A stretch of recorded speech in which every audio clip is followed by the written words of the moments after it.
तुम उसी तरह तोते के रूप में भटको।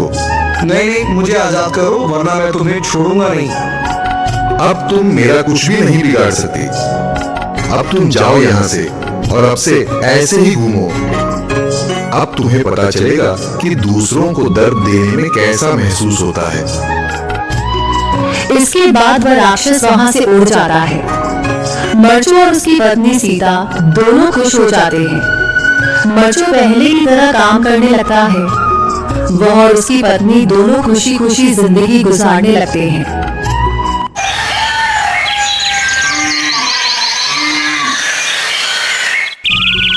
मर्चू जंगल से लकड़ियां काटकर बाजार में बेचने गया, लेकिन उसे लकड़ियों के अच्छे दाम नहीं मिले। इस पर मर्चू ने कहा, अरे भैया, इतने कम पैसे?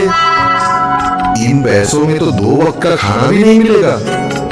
आप मुझे बहुत ही कम पैसे देते हैं। मैं इतनी मेहनत से लकड़ियां काट कर आता हूँ, लेकिन उनके पैसे मुझे बहुत कम मिलते हैं। भैया, तुम्हारी लकड़ियां होती ही इतनी कमजोर हैं कि मैं इससे ज्यादा पैसे नहीं दे सकता। तुम्हारी लकड़ियों के बस इतने ही पैसे बनते हैं। अरे भैया, कुछ ज्यादा कर दो ना। वो क्या है ना कि इन पैसों का तो कुछ भी नहीं आता। मैं अपनी जिंदगी कैसे गुजारूंगा? भैया, तुम जाकर अच्छी लकड़ियां लाओ, तभी इन लकड़ियों का अच्छा दाम मिल पाएगा, वरना इन लकड़ियों का तो यही दाम है।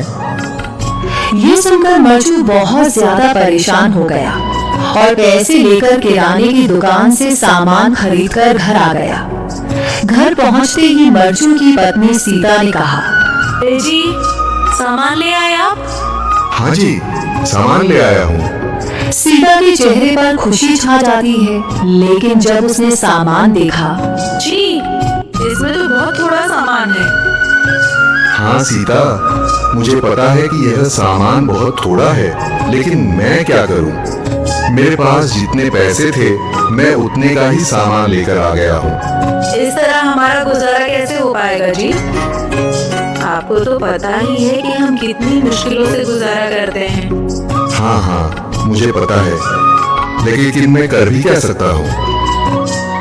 मेरे पास इतने पैसे ही नहीं कि हम एक अच्छी जिंदगी गुजार सकें। इतनी मेहनत कर रहा हूँ, लेकिन फिर भी मेहनत का फल नहीं मिल रहा। इतनी मेहनत से अच्छी लकड़ी काट कर आता हूँ, लेकिन मुनासिब दाम नहीं मिलता। मैं तो बहुत परेशान हूँ। क्या करूँ? कहाँ जाऊँ? अरे जी, आप परेशान न हो, आप कोई और काम देख लें। मैंने कई बार काम तलाशने की कोशिश की, पर किसी ने भी मुझे काम नहीं दिया। ये सुनकर सीता भी काफी ज्यादा परेशान हो गई। मर्चू से सीता की परेशानी नहीं देखी गई। उसने अपनी पत्नी सीता से कहा, मैं फिर से जंगल की ओर जा रहा हूँ। अरे जी, अभी मत जाइए ना, वैसे भी शाम हो रही है। आप कल चले जाइएगा, अभी मत जाइए। ठीक है, अगर तुम रोक रही हो तो मैं नहीं जाता। मैं कल चला जाऊंगा। इसके बाद मर्चू गांव में घूमने के लिए चला गया। तभी उसे एक आदमी मिला और उसने कहा, कहाँ जा रहे हो भैया? और सुनाओ, क्या हाल चाल है? जिंदगी कैसे गुजर रही? अरे भैया, तुम्हें तो पता है कि लकड़ियां काटकर कैसे गुजारा होता है। हाँ भैया, तुम सही कह रहे हो। और आसपास के जंगलों में अच्छी लकड़ियां भी नहीं है। इसके लिए तो जंगल के अंदर जाना पड़ेगा। पर जंगल के अंदर तो काफी सारे जंगली जानवर होंगे।